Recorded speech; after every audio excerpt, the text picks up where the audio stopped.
Ora është 7 e mëngjesit. Qyteti zgjohet ndërsa Besir Uzeiri tashmë është në vendin e tij të punës. Jo në një zyrë apo në ndonjë fabrik, por pas timonit të taksis. Për 12 orë do të pres klientët, do të përshkoj rrugët e Gostivarit dhe do të përpiqet të siguroj të ardhurat e asaj dite. Besiri është nga Vranjovsa, çdo ditë vjen në Gostivar dhe pret klientët nën hijen e një peme. Nga ora 7 e mëngjesit deri në 7 të mbrëmjes, në vap, në shi, në ditë të mira dhe në ditë kur mund të kalojnë orë të tëra pa asnjë klient. Ai thotë se çmimet e larta të karburanteve po ndihen në mënyrë të drejtë në buxhetin e qytetarëve dhe kjo reflektohet në mënyrë të drejtë tek ata. Nëse e pyet, a ja vlen që të merresh me këtë punë, ai shprehet se qëllimi është që në fund të ditës të dërgojnë një bukë në shtëpi. Shtrenjt mushtërive, shtrenjt nafta për ne, nuk di me ne si të veprojmë si.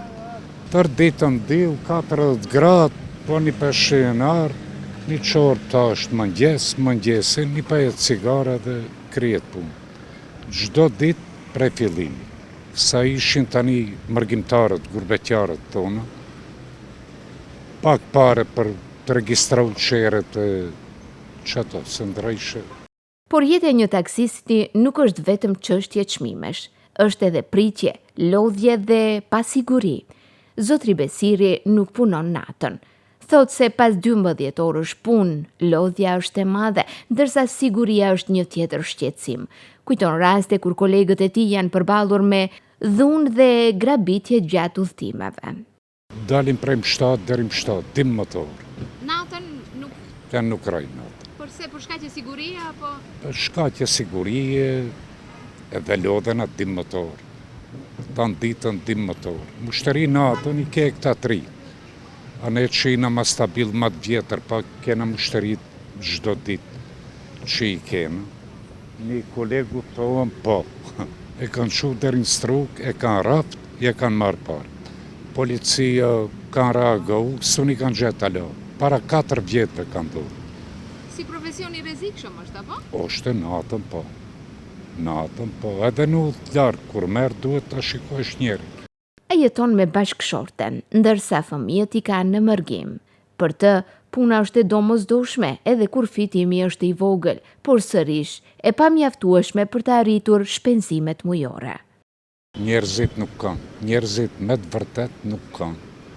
Po edhe nuk ka edhe, kanë betë më pleqët, mendime sociale, me trit kanë i keq jashtë. Ju ku e keni familjen? Trit ku janë? Janë këtu apo jashtë? O, zemra më dilë që të dinaj e ka shokun e vetë, në Gjermani. Në Gjermani. Po. Ju jetoni me? Me gru. Vetë? Vetë, po. Dy persona. Ti persona, e su në ngona një sa mune mere, që në këshpoje një bukë.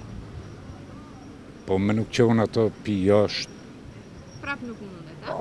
Po nuk ka shansë, nuk ka.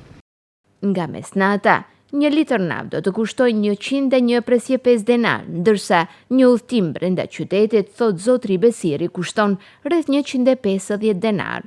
Çdo rritje e çmimit të karburantit për të është një goditje tjetër për klientët.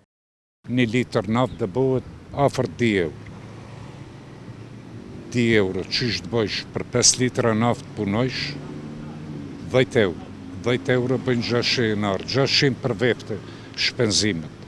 Tanë ditën, 1200 dinar të i suni bëjsh këto po kokat të të plasën, këtë kohë. Tani për tani e kina në qitet 150 denar. Shtrejt është. Sa nuk o shtrejt për taj 100 dinar, për 100 dinar 1 litër natë, një të ndezëm. Ikin shkojnë kohëm, kush mundën, kush nuk mundën, o i detira u tipë. Deri ke spitali ose ku ka dhe një dokument, sunë hetë se qashtë.